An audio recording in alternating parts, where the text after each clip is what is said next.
So hi everyone, welcome back to another new video. So guys, आजच्या व्हिडिओमध्ये मी तुम्हाला MST सीईटीच्या एक्झामचे काही इंपॉर्टंट रूल्स एक्सप्लेन करणार आहे. हे रूल्स खूप इम्पॉर्टंट आहेत. जर तुम्हाला हे रूल्स माहिती नसतील तर तुम्हाला प्रॉब्लेम सुद्धा होऊ शकतो. मे बी काही केसेसमध्ये तुम्हाला डिस्क्वालिफाय सुद्धा केलं जाऊ शकतं. सो जर तुम्ही एमएसटी सीईटी, पीसीएम किंवा पीसीबी ग्रुपची एक्झाम देणार असाल तर ही व्हिडिओ तुम्ही शेवटपर्यंत नक्की बघा. आणि जर तुम्ही ह्या चॅनलवर नवीन असाल तर नक्की तुम्ही ह्या चॅनलसोबत कनेक्टेड राहा, सबस्क्राईब करून ठेवा. आणि मला कॉमेंट सेक्शनमध्ये सांगा की नक्की तुमची एक्झामची डेट कोणती आहे आणि कोणते शिफ्ट आहे. प्लस मी तुम्हाला डिस्क्रिप्शन बॉक्समध्ये एक व्हॉट्सअप चॅनलची लिंक प्रोव्हाइड केली आहे. हे व्हॉट्सअप चॅनल तुम्ही जॉईन करून ठेवा, कारण की तुमच्या एक्झामच्या डेट वाईज जसे मला तुमचे इम्पॉर्टंट क्वेश्चन्स किंवा इम्पॉर्टंट टॉपिक्स मला मिळतील तसं मी तुम्हाला ह्या व्हॉट्सअप चॅनलवरती शेअर करत जाईल. तर त्यामुळे तुम्ही हे व्हॉट्सअप चॅनल जॉईन करून ठेवा. ह्याची लिंक मी तुम्हाला डिस्क्रिप्शन बॉक्समध्ये प्रोव्हाइड केलेली आहे. आता सगळ्यात पहिला रूल आहे 90 मिनिट्स रूल.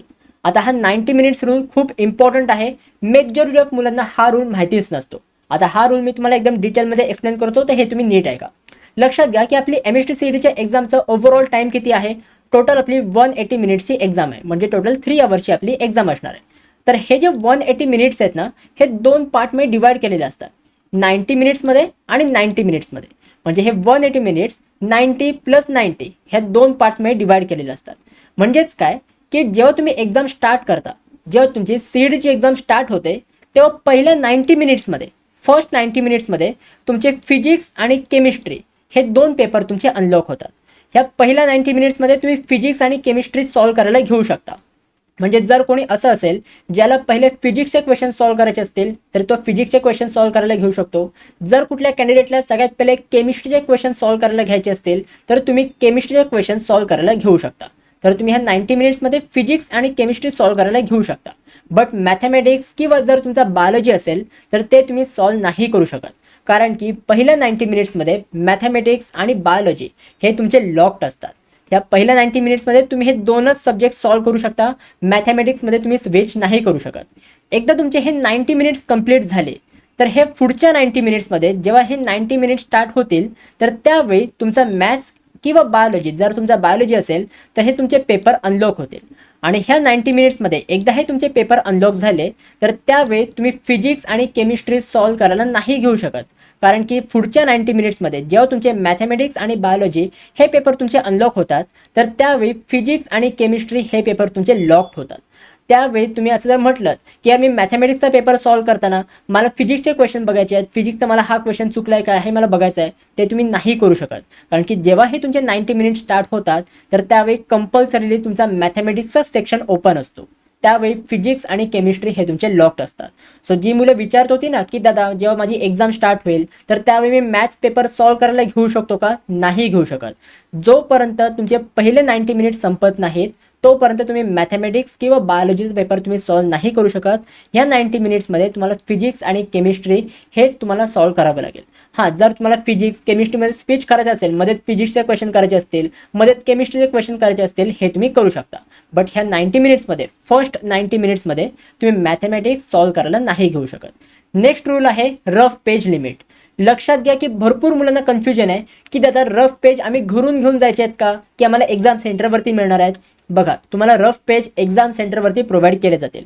तुम्हाला घरूनच रफ पेज वगैरे घेऊन जावं लागणार नाही आहे. एक्झाम सेंटरवरती तुम्हाला रफ पेज प्रोव्हाइड केले जाणार आहेत.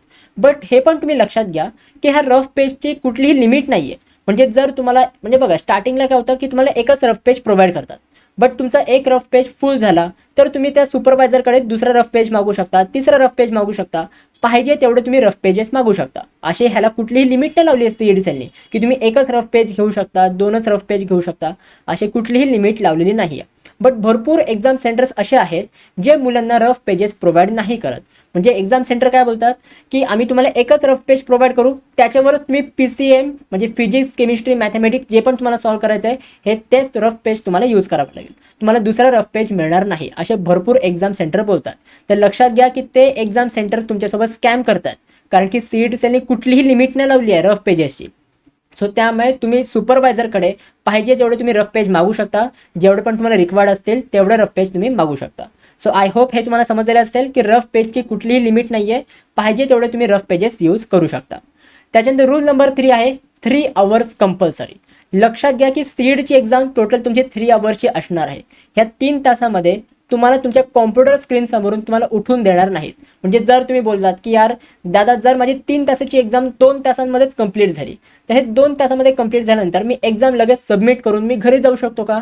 तसं तुम्ही नाही करू शकत. जरी तुमचा पूर्ण पेपर 2 तासामध्ये कंप्लीट झाला तरी पण तुम्हाला 3 तास कंपल्सरीली बसावंच लागेल, कारण की एक्झाम सेंटरच्या बाहेर तुम्हाला सोडणार नाहीत, तुम्हाला एक्झाम हॉलमधून उठूनच देणार नाहीत. एकदा तुमचे 3 आवर्स कंप्लीट झाले, ओव्हरऑल तुमची 180 मिनिटची एक्झाम कंप्लीट झाली, त्याच्यानंतर तुमच्या एक्झाम हॉलमधले इन्व्हिजिलेटर म्हणजे सुपरवायझर तुम्हाला सांगेल की येस आता तुम्ही कॉम्प्युटर समोरून उठू शकता आणि तुम्ही एक्झाम हॉल लिव्ह करू शकता.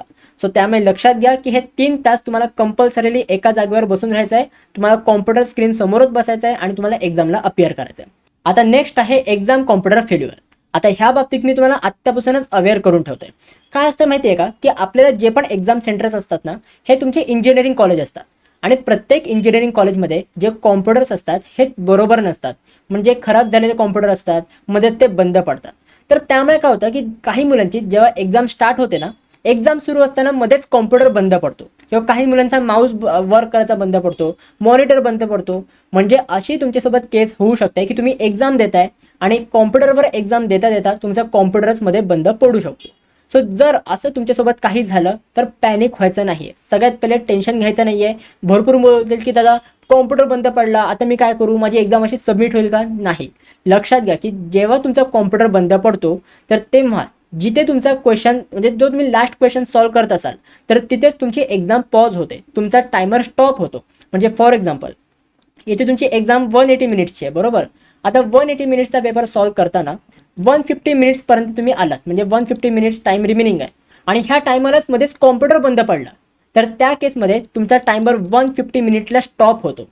त्या केसमध्ये टायमर स्टॉप झाल्यानंतर तुम्ही जो पण एक्झाममध्ये इन्व्हिजिलेटर असेल, सुपरवायझर असेल, त्याला तुम्ही इन्फॉर्म करू शकता की सर बघा माझा कॉम्प्युटर बंद पडला आहे. मग त्यावेळी ते तुमचा कॉम्प्युटर बंद पडलेला आहे तो इश्यू तुमचा रिसॉल्व्ह करतील आणि एकदा तुमचा कॉम्प्युटर रिस्टार्ट झाला, एकदा तुमची एक्झाम रिस्टार्ट झाली तर जिथे तुमचा टायमर स्टॉप झाला ना 150 मिनिट्सला, तिथूनच तुमची काउंटडाऊन परत सुरू होईल. म्हणजे तुमचा टाईम काही वेस्ट होणार नाही आहे. जिथे तुमचा ज्या टायमावर तुमचा कॉम्प्युटर बंद पडेल तिथेच तो टाईम स्टॉप होईल. एकदा तुमचा कॉम्प्युटर रिस्टार्ट झाला, एक्झाम तुमची रिस्टार्ट झाली तर त्याच टायमापासून तुमची एक्झाम रिस्टार्ट होईल आणि आधी जे पण तुम्ही क्वेश्चन सेव्ह केलेले असतील, ज्या क्वेश्चनचे तुम्ही आन्सर दिलेले असतील ते पण आन्सर तुमचे सेव्ह झालेले असतील. सो इन केस कॉम्प्युटर बंद पडू शकतो किंवा नेटवर्कचा काही इश्यू होऊ शकतो, सो त्याच्यात मला काही टेन्शन घ्यायचं नाही आहे. तुमचा इश्यू हा रिसॉल्व्ह झाल्यानंतर तुमची एक्झाम आहे तशी तुमची स्टार्ट होणार आहे.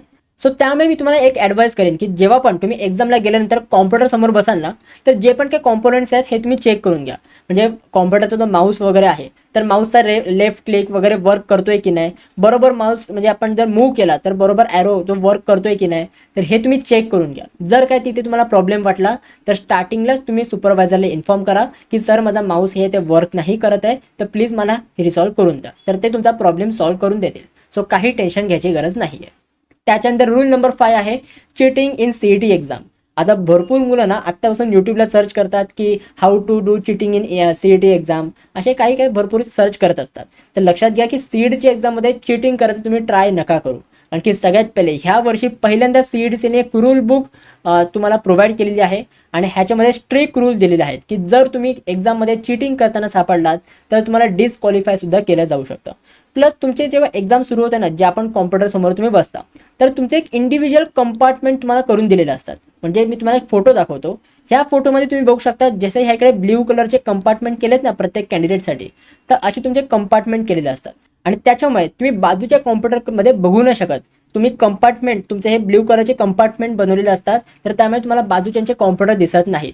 त्यामुळे तुमची चिटिंग करायचे चान्सेस इथेच तुमचे कमी होतात. आणि जरी तुमचा अजून किडा असेल चिटिंग करायचा तर तुम्हाला पाठी होऊन बाजूच्या कॉम्प्युटरमध्ये बघावं लागेल आणि त्या केसमध्ये एक्झाम हॉलमध्ये CCTV असतात, इन्व्हिजिलेटरचा म्हणजे सुपरवायझरची पूर्ण नजर असते. त्यामध्ये तुम्ही जर पकडले गेलात म्हणजे जर तुम्हाला चिटिंग करताना किंवा बाजूच्या कॉम्प्युटर बघताना पकडलं गेलं तर तुमची वाट लागू शकते. तर त्यामुळे चिटिंग करायचं ट्राय नका करू. प्लस ह्याकडे चिटिंग करून पण काही मतलबच नाही आहे. म्हणजे जर तुम्ही असं म्हणत असाल की बाजूच्या कॉम्प्युटरमध्ये जो मुलगा आन्सर सिलेक्ट करतोय तेच मी ते कॉपी करून हे ते म्हणजे बघीन की काय सिलेक्ट करतोय तोच ऑप्शन मी सिलेक्ट करेन, तर तो पण काही फायदा नाही आहे. कारण की तुमची जी एक्झाम म्हणजे क्वेश्चनची सिक्वेन्स आहे तर त्या बाजूच्या मुलाच्या क्वेश्चनची सिक्वेन्स ही वेगवेगळी असते. म्हणजे फॉर एक्झाम्पल जर एक क्वेश्चन नंबर आहे, एक क्वेश्चन आहे जो क्वेश्चन नंबर 2ला आला आहे तर तोच क्वेश्चन बाजूच्या मुलाला तो क्वेश्चन नंबर 30 सुद्धा असू शकतो. तर त्यामुळे प्रत्येक कॉम्प्युटरमध्ये जे क्वेश्चन्स असतात त्याचे सिक्वेन्स वेगवेगळे असते. सो त्याच्यामुळे कॉपी करून तुमचा काही मतलब नाही आहे आणि कॉपी करायचा तुम्ही विचार पण नका करू. सो आय होप हे तुम्हाला जे पण रूल्स सांगितले आहेत हे सगळे तुम्हाला समजलेले असतील. जर तुमचे काही डाऊट्स असतील तर मला कॉमेंट सेक्शनमध्ये विचारू शकता. आपला हा व्हॉट्सॲप चॅनल आहे, हे व्हॉट्सॲप चॅनल तुम्ही जॉईन करून ठेवा. म्हणजे शिफ्ट वाईज मला जे पण इम्पॉर्टंट क्वेश्चन्स किंवा इम्पॉर्टंट टॉपिक्स मिळतील तर ते मी ह्या व्हॉट्सॲप चॅनलवरती शेअर करत जाईन. प्लस ह्या व्हॉट्सॲप चॅनलवरती मी तुम्हाला ॲडमिशन प्रोसेसपर्यंत जे पण अपडेट्स आहेत, काही माहिती वगैरे आहे हे मी तुम्हाला प्रोव्हाइड करेन. तर त्यामुळे हे व्हॉट्सॲप चॅनल तुम्ही जॉईन करून ठेवा. ह्याची लिंक मी तुम्हाला डिस्क्रिप्शन बॉक्समध्ये प्रोव्हाइड केली आहे. प्लस मला इंस्टाग्रामवर सुद्धा तुम्ही नक्की फॉलो करून ठेवा. इंस्टाग्राम ID पण मी तुम्हाला डिस्क्रिप्शन बॉक्समध्ये प्रोव्हाइड केलेला आहे. ही व्हिडिओ तुम्हाला कशी वाटली तर तेही मला कॉमेंट सेक्शनमध्ये सांगा. जर तुम्हाला ह्या व्हिडिओमध्ये जे पण सांगितलं आहे हे सगळं समजलेलं असेल तर प्लीज ह्या व्हिडिओला लाईक करा आणि कॉमेंट करून नक्की सांगा की येस दादा आय गॉट इट, मला हे सगळं समजलं. कारण की तुमच्या कॉमेंटमुळे मला खूप मोटिवेशन मिळतं.